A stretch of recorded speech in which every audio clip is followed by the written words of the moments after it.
welcome Jack Ma. Thank you. Thank you. Thank you. We've all become very cognizant of Jack and his story. And when Alibaba went public with the largest IPO in history, we knew a lot more about him. So I want to talk about his personal story. I want to talk about how many times he tried and failed and what kept him going. I want to talk about where he is today and how he got here, and where he is going and how he expects to get there. And if he gets there, what will it all mean for him and for the people that he wants to inspire? So I begin with this question, though, Jack. Why are you back at Davos? It's a long break for 7 years. I think my last trip here was year 2008. But I was coming for year 2001 for the Young Global Leader for Tomorrow. And remember, I never heard about the Davos when I came. But when I came, in the Switzerland, so many young people demonstrate. It was such a horrible scene that and I asked them, why did they do it? They say, anti-globalization. And I say, why? Globalization is a great thing. Why people don't like it? And then we come all the way for 2 hours here. There's a machine gun. There's a people checking us. Say, oh God, is that a forum or is it a prison we're gonna go? Is that? But when I joined the forum as the Young Global Leader, I was thrilled by so many ideas. For the first 3-4 years, I learned what does the globalization mean? What does the corporate citizenship mean? What about social responsibility mean? All these new ideas, and I see so many great leaders talking about leadership, and I benefit a lot. And the year 2008 and 2009, when the financial crisis came, I think it's better go back to work, because we can never win the world by talking. So we go back, spend 7 years. Now I come back, I think it's time to do something return, because I learned so much. Let's talk 12 years ago. So why I should not talking to the young global leader of today, sharing with them how we've gone through. Okay. So that was the thing. Let's start with where you are today. Just how big is Alibaba? How many people come every day? How many people come in a week? How fast is it growing? Yeah, we have over 100 million buyers visiting our site, shopping our site every day. And we created 100 million every day. We created 14 million jobs for China, directly and indirectly. And we grow from 18 people to 30,000 people, 18 people in my apartment, to now we have a 4 big campus. Compared to 15 years ago, we were big, but compared to 15 years later, we're still a baby.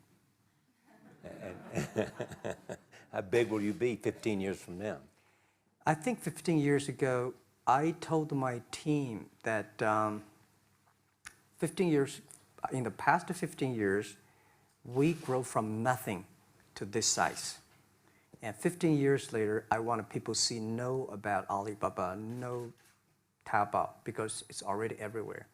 I want 15 years ago when we talk about what is e-commerce, why small business can using this e-commerce, this internet, can do business across the nation. And I hope 15 years later, people forget about e-commerce because they think it's like electricity. Nobody thinks it's a high tech today. Now, this is something that I don't want 15 years later, we still walk on the street talking about why and how e-commerce can help people. Talk about the IPO. Did it exceed your expectations? Well, it's a pretty small IPO, 250. Yes. Yeah. The largest IPO in the history of Wall Street. We raised. And number 2 was a Chinese bank. Thank you. I remember year 2001. We went to raise some 5 million, 3 million venture capitalist dollars in the USA, and got rejected. And I say we come back raising a little bit more. But I think, what we think more about is for $25 billion, how we can spend the money efficiently, because this is not the money, this is the trust from the world, the trust from those people. They want you to do better jobs to help more people. They want to have a good return. So I think gives me more pressure because when our market cap is bigger than IBM, for a certain day we're bigger than Walmart. We're one of the top 10, 15 largest market cap company in the world. I told my team and myself, is that true? We're not that good. Because years ago, people say, Alibaba model is terrible. Does not make money, have this and that, all the big bad things, because Amazon is better, eBay is better, Google is better, and there's no such model like Alibaba in the USA. So I told myself and people, we were better than people thought. But today, when we are that big size, I said, no, we are not that good as people thought. We're just a company 15 years old. Average age is 27, 28 years old, young people. We're doing something that human beings have never tried. So I want to talk about the future. Let me take you back to when you were born in Hangzhou, where the headquarters still are. Yep. And your campus is there. You don't have a loot, don't move your loot. Your headquarters Your roots are there. Yeah, you found it there, loot there. You grew up in the 60s. 64. Born in 64. That was the time of the Cultural Revolution. Yeah, it was the end of the Cultural Revolution. It was, well, my grandfather was a tiny landlord, was considered, after liberation, was considered to be a bad guy. So I know how tough it was when I was a kid.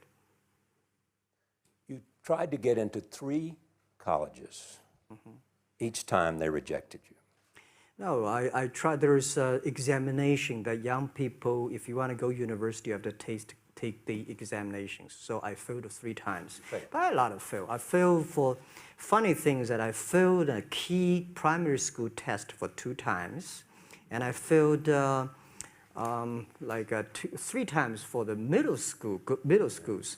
And you will never believe in Hangzhou, my city, there's only 1 middle school that lasts only 1 year. It was changed from primary school to middle school because our graduates of our school, no middle school accept us because we were too bad. Yeah. They would become a middle school. What effect did it have, though, being rejected? Well, I think we have to get used to it. We're not that good. Even today, we still have a lot of people reject us. I think when I graduated from universities, and before I, for 3 years, I tried to fill in the universities. So I applied jobs for 30 times, got rejected. I went for a police, they said, no, you're not good. I went to even the KFC. When KFC came to China, come to my city, 24 people went for the job. 23 people were accepted. I was the only one guy.